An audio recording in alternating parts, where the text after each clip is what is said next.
एक दिन गोपी राशि के घर जाती है और राशि उसे देखकर कहती है, ए महारानी कहाँ मार गई थी? घर में इतना काम पड़ा है, वो कौन करेगा, तेरा बाप? गोपी कहती है, माफ कीजिए बेगम साहब, मैं अपने पति को खाना देने गई थी फैक्ट्री में। राशि कहती है, तो फैक्ट्री में ही मरती यहाँ क्यों आ गई है? ये रोजाना के बहाने मेरे सामने नहीं चलेंगे। आधा समय तो तू बहाने लगाने में ही जाया कर देती है। अब जा मार और सारे काम कर। इसके बाद गोपी जाती है और बर्तन धोने लग जाती है। किचन के डस्टबिन में वो देखती है बहुत सारा खाना पड़ा है। गोपी कहती है, हम गरीबों को 2 वक्त का खाना नसीब नहीं होता और इन्हें देखो खाने का अपमान कर रहे हैं। इसके बाद वो सफाई करने लग जाती है और कपड़े धोने लग जाती है। फिर वो घर चली जाती है।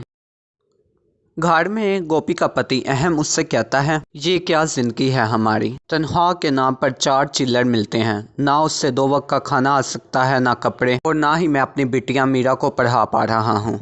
आज मालिक से कहा था तनख्वाह बढ़ा दो, तो उसने कहा शुक्र कर तुझे काम पे रखा है, ये ही बहुत है। गोपी कहती है, मेरी तो हिम्मत ही नहीं होती मालकिन से तनख्वाह का कहने की। एक तो मैं रोजाना लेट आती हूँ, अगर तनख्वाह बढ़ाने का कहूँगी तो वो मुझे काम से ही निकाल देगी। अहम पूछता है, आज मेरा बिटिया क्यों जल्दी सो गई? गोपी बताती है, शाम से इसने रट लगाई थी, दूध चाहिए दूध चाहिए। इतनी महंगाई में मैं दूध कहाँ से लाऊं? ये चुप नहीं कर रही थी तो मैंने इसे पानी में चावल का आटा मिलाकर दे दिया, जो कि इसने उगल दिया, तो गुस्से से मैंने उस पर हाथ उठा दिया। इसके बाद वो रोने लगी और रोते रोते सो गई। ये सुनकर अहम की आंखों में आंसू आ जाते हैं और वो कहता है, ऐसी जिंदगी से मर जाना बेहतर है। समय गुजरता है और एक दिन फिर गोपी लेट आती है। राशि कहती है, रोज रोज तू लेट आने लग गई है।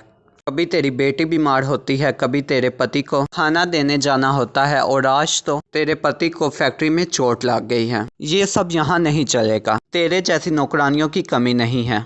अगली बार तू लेट आए तो तुझे मैं निकाल दूंगी। गोपी कहती है, जी मालकिन। इसके बाद गोपी घर का सारा काम करने लग जाती है। सफाई कर कर वो राशि से कहती है, मेम साहब आप जो खाना कचरे में फेंक देते हो, आप वो मुझे ही दे दिया करो, मैं घर ले जाया करूंगी। राशि कहती है, ठीक है, कल से मैं वो पैक कर दूंगी, किचन में रख दूंगी, ले जाना। गोपी कहती है, शुक्रिया, और वो घर चली जाती है।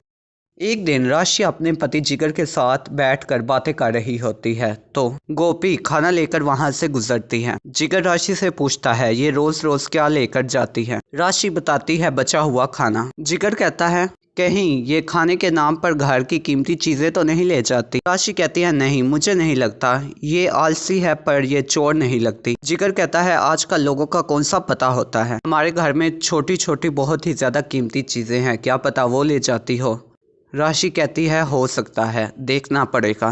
और फिर अगले दिन गोपी खाना लेकर जा रही होती है तो जिगर और राशि उसका पीछा करना शुरू कर देते हैं। वो तंग गलियों से गुजरकर एक झोंपड़ी जैसे घर में चली जाती है। जिगर और राशि वहां पहुंचते हैं और खिड़की से देखते हैं वो अपने पति को अपने हाथों से खाना खिला रही होती है।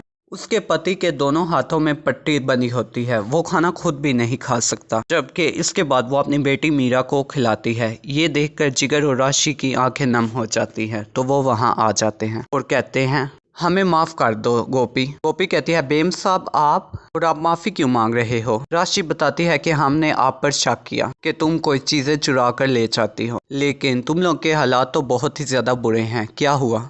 गोपी बताती है, पहले हम भी आपकी तरह अमीर होते थे। बचपन में ही अहम जी के माँ और पिता की डेथ हो जाती है, जिसके बाद वो अपनी सौतेली बहन के साथ रहते हैं। अहम जी ने अपनी पढ़ाई उसी वक्त छोड़ दी थी ताकि वो अपनी छोटी बहन किंजल को दुनिया की हर खुशी दे पाए, और वो पूरा दिन काम करने लग जाते हैं। वो किंजल को पढ़ाते और लिखाते हैं। जब बड़ी हो जाती है किंजल, वो उसकी शादी एक अमीर और पढ़े लिखे लड़के के साथ फिक्स कर देते हैं। शादी से एक रात पहले किंजल अहम जी के सारे जमा किए हुए पैसे, घर की प्रॉपर्टी और ऑफिस की प्रॉपर्टी लेकर भाग जाती है, जिसके बाद हमारे हालात बहुत ही ज्यादा बुरे हो गए थे। इसके बाद मेरे पति अहम जी ने फैक्ट्री में काम करना शुरू कर दिया, लेकिन एक दिन उनके ऊपर एक हैवी मशीन आकर गिर जाती है, जिससे उनके दोनों हाथ ज़ाया हो जाते हैं।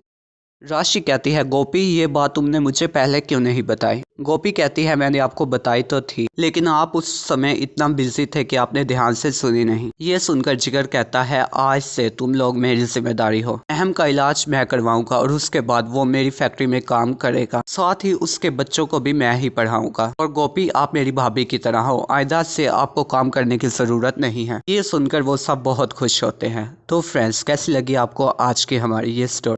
कल के विनर्स के नाम ये रहे और आज की पहली का आंसर जो सही देगा उसका नाम कल की वीडियो में लिया जाएगा। तो फ्रेंड्स गोपी तार पर कपड़ों के साथ और क्या चीज़ सुखा रही थी? आप अपना आंसर नीचे कमेंट कर दें। साथ ही अगर आपको आज की हमारी ये वीडियो पसंद आई है तो वीडियो को लाइक कर दें और ऐसे इंटरेस्टिंग वीडियोस के लिए हमारे चैनल को सब्सक्राइब करें और साथ ही बेल आइकन पर जरूर क्लिक करें ताकि आने वाली हर वीडियो आपको सबसे पहले मिल सके। अपना बहुत सा ख्याल रखिए।